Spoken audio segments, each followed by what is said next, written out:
24 तास जे असतात ते कोणत्या ना कोणत्या कार्यामध्ये आपण मग्न असतो. ते काम असतं की नसतं भाग वेगळा, मग्न असतो. एक स्टडी आहे, त्या स्टडीमध्ये असं सांगितलं की इंडियामधला तरुण सर्वसाधारणपणे दिवसातले 7 ते 9 तास हा स्क्रीनवरती घालतो. 7 ते 9 तास.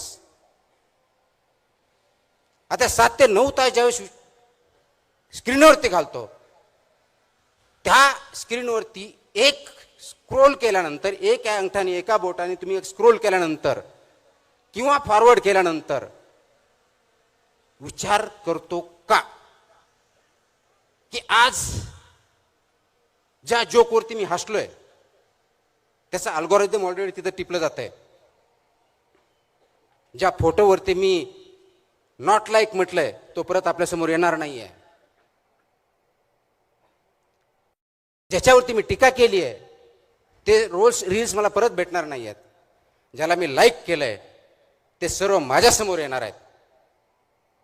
आणि हे 2-3 दिवस झालं की आपल्या मोबाईलवर फक्त आणि फक्त आपल्याला जे आवडतं तेच रील्स यायला, बातम्या यायला, स्क्रोल्स यायला चालू होते. आणि मग आपण स्वमग्न होतो त्याच्यामध्ये. 2 तासाचे 4 तास, 4 तासाचे 9 तास, 9चे 12 तास काय होतात कळत नाही.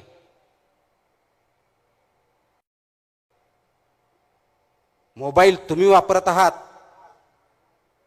का तुम्हाला मोबाईल वापरतोय हा खरा प्रश्न आज आहे.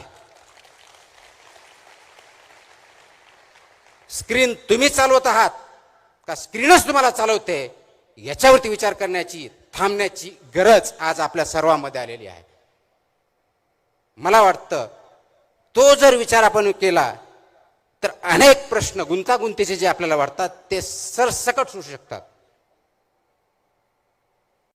आणि म्हणून यामुळे काय झालं, मला जे आवडतं ते मी ऐकतो, मला जे आवडत नाही ते माझे शत्रू होतात.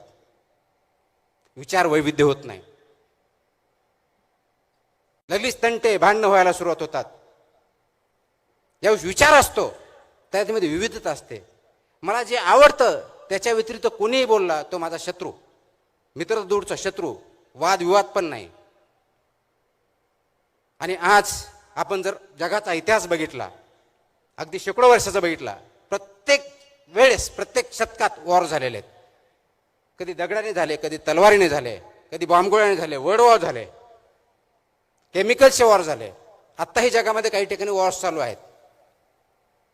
पण आज सर्वात मोठं अस्त्र आणि शस्त्र आपल्याकडे जर असेल जगामध्ये आणि ते वापरलं जात असेल युद्धाच्या भूमीवरती, तर ते विचारांचं शस्त्र आहे.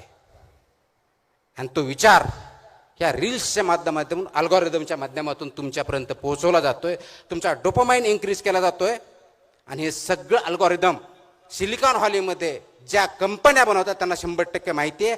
आणि त्या अनुषंगानेच हे अल्गोरिदम बनवलेलं आहे, ह्या रील्स बनवलेल्या आहेत. आणि त्याचा बळी तुम्ही आणि मी, आणि विशेष करून भारतासारखा देश ज्या ठिकाणी सर्वात जास्त तरुण मंडळी आहेत त्या ठिकाणी होतोय.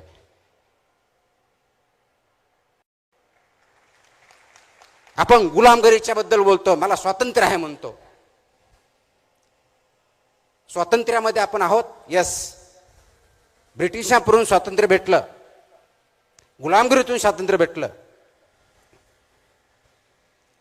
पण तुमचे विचारच जर तुमचे नसतील तर तुम्ही मुक्त आहात का? का एका गुलामगिरीतून जाऊन, फिजिकल कष्टाच्या गुलामगिरीतून जाऊन विचारांच्या गुलामगिरीत तुम्ही आणि मी गुरफटले गेलोत का? याच्यावरती विचार करणं आणि कार्य करण्याची वेळ आलेली आहे. आणि ती आपण स्वतःहून ओढून घेतलेली आहे. त्यावरतीच आपल्याला सर्वांना काम करायचंय, जागं व्हायचंय, जागं करायचंय. आणि म्हणून अल्गोरिदम जे आपल्याला आवडतं तेवढंच न बघता, फक्त माहिती न घेता, फक्त नॉलेज न घेता, इथंच विवेक जागा करायचा आहे, इथंच विवेकवादी विचार करायचा आहे, इथं थोडं थांबायचं आहे, पॉज घ्यायचा आहे.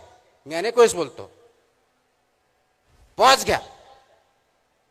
जो प्रवाह चाललाय, रील्स असेल, आपण जीवन चालत असू, घरामध्ये वागत असू, आणि सो कॉल्ड आपण वादविवाद करूचो, वाद होतच नाहीत, खूप मोठ्या प्रमाणात भांडणच होतात,